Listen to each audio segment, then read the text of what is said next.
福特混动壳炸了，按照常理来讲啊，应该换一个变速箱要3点几个 W。那总成8万，这台车值几万？这台车值不值8万都两码事呢。对啊，但是呢，它这东西啊炸是有它的缺陷，我决定啊给它改进一下子。公里数16万8，这嘎原本有盖，那盖丢了，丢到四 S 店了，四 S 店给拆开，告诉他换总成嘛，然后他把这变速箱直接拉过来，那壳落那儿了，轴承碎了之后没了嘛，就是这螺丝松掉了。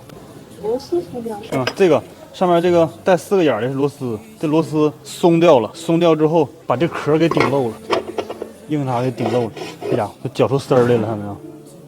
这里裂了。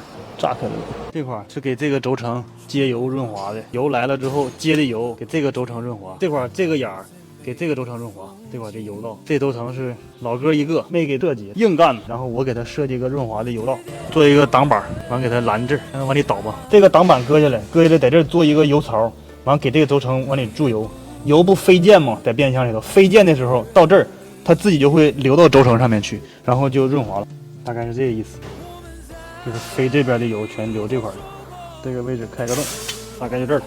这嘎打一刀，这嘎打一刀，打通是吧？嘎通的。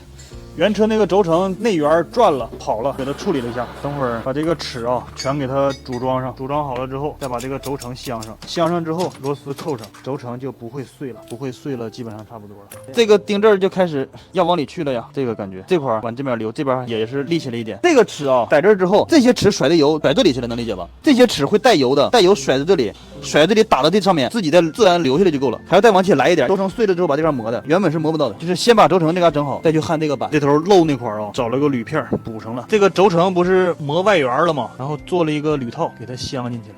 这块你看钉这儿这个白的是做的套，这块是那油道，到时候在这儿做个东西往这里呲油。做了一个这玩意儿，它跟这东西都是一样的啊。为了给这个轴承浇油的，它这个轴承啊，轴在转的时候，这些齿轮啊会甩起一些油来，甩完油就会打到这边的这个壁上，顺着这个导油槽导到这个轴承里边，导到这个轴承里边啊，给这些弹珠浇油，就不会出现弹珠碎掉、把壳挤碎的一个情况。都好了，现在声音也没了，漏油那也解决了都，舒服。我们开车声音一听，老法师、老司机，听上去舒服了，一般就没什么问题。对的。